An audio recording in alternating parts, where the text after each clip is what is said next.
Assalamualaikum warahmatullahi wabarakatuh. Kami dari kelompok keempat akan mempresentasikan hasil diskusi kami yang membahas materi tentang makosid khosoh atau makosid khusus dari ketentuan ekonomi syariah. Sebelumnya, saya akan memperkenalkan diri saya terlebih dahulu dan anggota kelompok saya. Nama saya Farida Sofia Konati dan rekan saya ada Diska Mulyasa Putri dan Fadia Hapsari Duanto. Oke, selanjutnya kita masuk ke materi pertama, yaitu makosyid pelarangan riba dalam surat Ali Imran ayat 130 yang berbunyi, "Hai orang-orang yang beriman, janganlah kamu memakan riba dengan berlipat ganda dan bertakwalah kamu kepada Allah supaya kamu mendapat keberuntungan." Yang kedua, makosyid pelarangan riba dalam surat Al-Baqarah ayat 275 yang berbunyi, yang demikian itu karena mereka berkata bahwa jual beli sama dengan riba, padahal Allah telah menghalalkan jual beli dan mengharamkan riba. Yang ketiga yaitu makosyid perbedaan antara jual beli dan riba.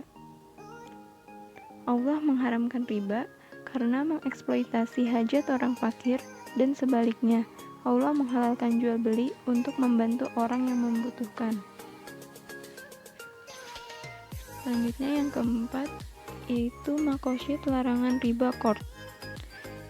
Dalam makosyid larangan riba qard terbagi menjadi 3. Yang pertama yaitu menghindarkan terjadi praktek kezaliman terhadap pelaku bisnis karena dalam qard al-gunmu untung muncul tanpa adanya al-gurmu risiko. Hasil usaha al-kharaj muncul tanpa adanya biaya doman. Al-gunmi dan al-kharaj muncul hanya dengan berjalannya waktu. Yang kedua, riba jahiliyah dilarang karena terjadi pelanggaran kaidah kullu qardin jaro manfaatan fahuwa riba. Setiap pinjaman yang memberikan manfaat kepada kreditor adalah riba. Dan yang ketiga, mencegah para rentenir membuat zalim kepada penerima pinjaman karena praktik riba berarti pemberi pinjaman mengeksploitasi penerima pinjaman dengan meminta bunga atas pinjaman yang diberikan. Kemudian yang kelima itu ada makosyid larangan riba buyu. Riba buyu adalah riba yang timbul akibat pertukaran barang sejenis yang berbeda kualitas atau kuantitasnya atau berbeda waktu penyerahannya, tidak tunai. Yang keenam, makosyid larangan praktik talaqi rukban. Praktik talaqi rukban mengakibatkan supply dan demand tidak bertemu sehingga tidak terjadi pasar yang sehat yang bisa menentukan harga dengan adil. Yang ketujuh, yaitu makosyid larangan goror. Goror ini terjadi bila mengubah sesuatu yang pasti menjadi tidak pasti. Di antara contoh praktik goror adalah sebagai berikut.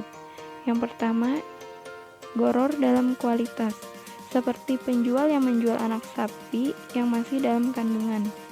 Yang kedua, goror dalam kuantitas, seperti dalam kasus Su'ijon. Yang ketiga, goror dalam harga goben, seperti murabahah rumah 1 tahun dengan margin 20% atau murabahah rumah 2 tahun dengan margin 40%.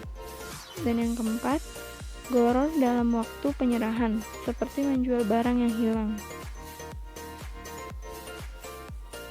Kemudian, selanjutnya yang kedelapan yaitu makosyid dalam hadis tentang goror.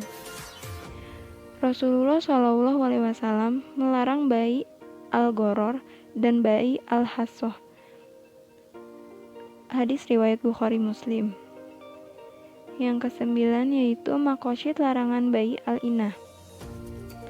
Bai al-inah adalah seseorang membeli barang secara tidak tunai dengan kesepakatan akan menjualnya kembali kepada penjual pertama dengan harga lebih kecil secara tunai.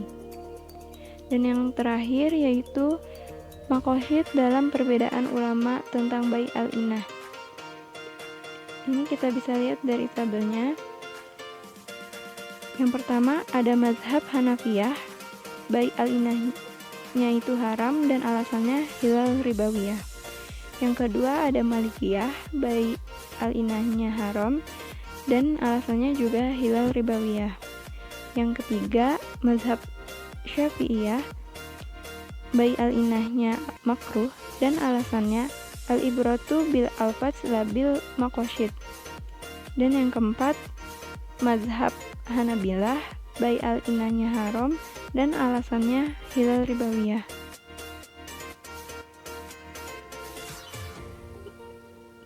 Di sini ada hadis Rasulullah SAW melaknat pemakan riba, rentenir, orang yang menyerahkan riba, nasabah, pencatat riba, sekretaris, dan 2 orang saksinya. Beliau mengatakan, mereka semua itu sama. Hadis riwayat Muslim nomor 1598.